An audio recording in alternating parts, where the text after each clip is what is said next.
Hello, everybody. Adrian Plass here once again. Yes, and Bridget. And unless I've got it wrong, I think this is our 19th recording. And we've done one every day for 19 days. Know. Madness. A quick word about our jigsaw, our Claude Monet jigsaw. Over the last couple of days, there have been moments when we have been seriously tempted to say to this jigsaw, "You are going down." But we've had such encouragement from people egging us on that we are going to carry on. And when we finished it, and there is some progress, we'll take a photo of it and we'll put it on the website, and you will see this thing. And we're not going to let completed. anybody sneak in any jigsaw experts to finish it off for us, No, are we? absolutely not. No. Okay. Now, I think you have an apology to offer. I do. I have an apology to you and maybe an apology to Naaman. Those of you who were with us yesterday know that we were talking about Naaman, the fact that he was the guy who had the terrible skin disease and who, because he was prompted to do so, went to see Elisha.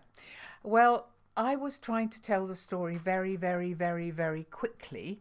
And as a result, I think I shortened the number of dips that Naaman actually went into the Jordan. I think I said he dunked 3 times. Actually, it was 7. I'm so sorry, Naaman. I've taken away 4 dreadful experiences away from you. I think you were trying to cut the time down. I was trying to cut inadvertently cut the number of times he went into the water down. Very strange. Oh, Anyway, well, never mind. today, Sunday again, beginning to think we should call it Zoom Day. Because all over the country, probably all over the world, people are now having virtual church. And I know that if you're anything like our church, there will be some highlights and some not quite such highlights, some really lovely moments and some that don't quite work. But one thing is constant, and that is, I'm pretty well guarantee it, that all over the world there will be church notices. And here is an example. Good morning. A few brief notices before our service commences. In the forthcoming week, Tuesday will be the 4th Tuesday in a month that has 5 Tuesdays. So, as is our normal practice, we shall be bringing the Wednesday meeting back to Monday and holding the Tuesday meeting on Friday. We wish to avoid the most unfortunate consequences on the last occasion when Tuesday was the 4th Tuesday in a month of 5 Tuesdays, when some people came to all 4 meetings hoping to hit upon the right one by chance. Friends, I've been asked to remind everybody that the key to the side chapel is on a hook in the junction box just outside the vestry door. The key to the junction box is kept in the tall cupboard at the back of the church, and the key to the tall cupboard can be found in the robing chest, which is situated just outside the vestry door, immediately beneath the junction box. The key to the robing chest is held by Mr. Dumphney, who has kindly agreed to make it available for collection on the 1st and 3rd Mondays and the 2nd and 4th Tuesdays of each month. On those months which actually commence on a Monday, the key will be available on the 1st Wednesday, the 2nd Friday, the 3rd Thursday, and the 4th Wednesday of that month. The side chapel has been rather underused of late, and we do hope that more folk will take advantage of this facility.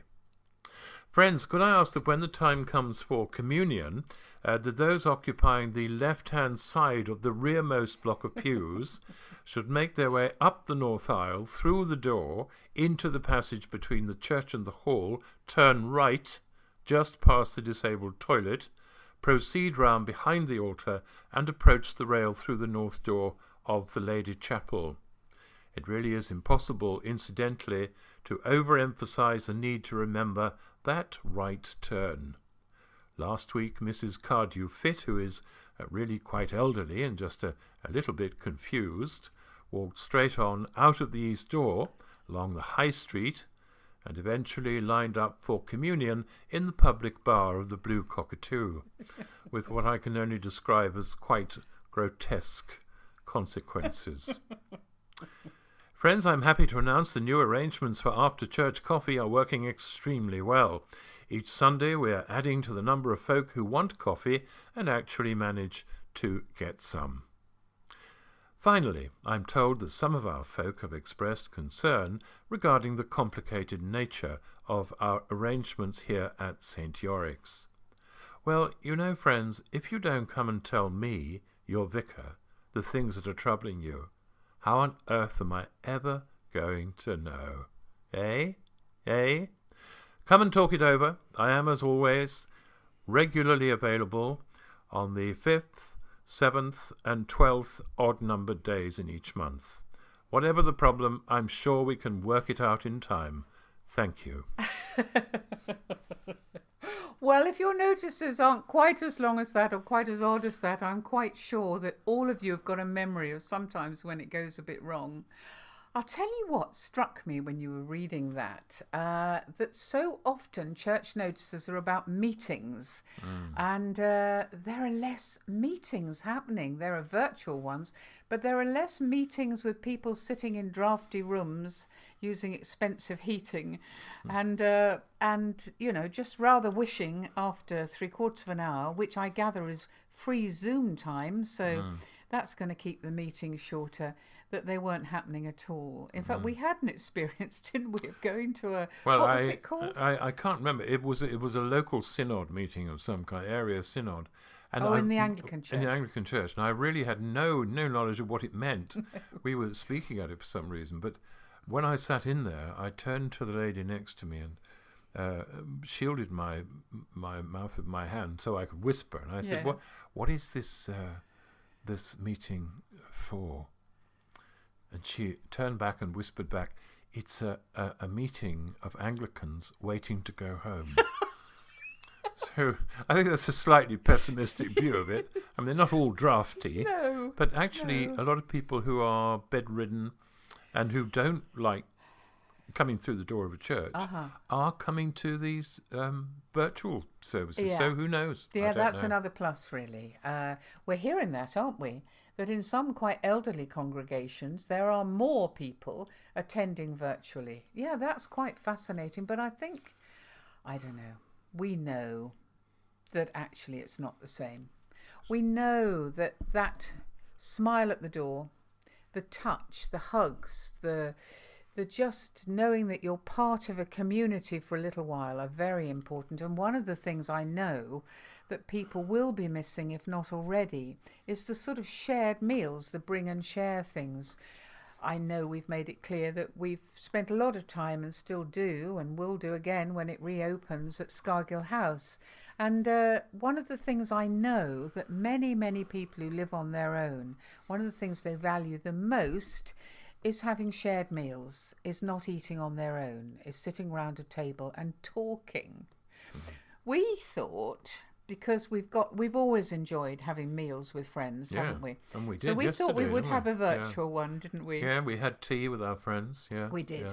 We set it up proper, and I made cucumber finger sandwiches, and we had scones and cake, and we just sat and talked to some very dear friends of ours on Skype. On Skype, yeah, and it was really good. We brought their faces were quite close to us, and I'm afraid ours were to them.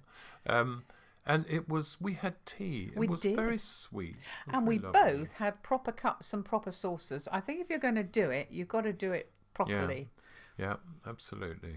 Yeah. Friendships are so important to be hanging on to somehow or other at the moment, aren't they?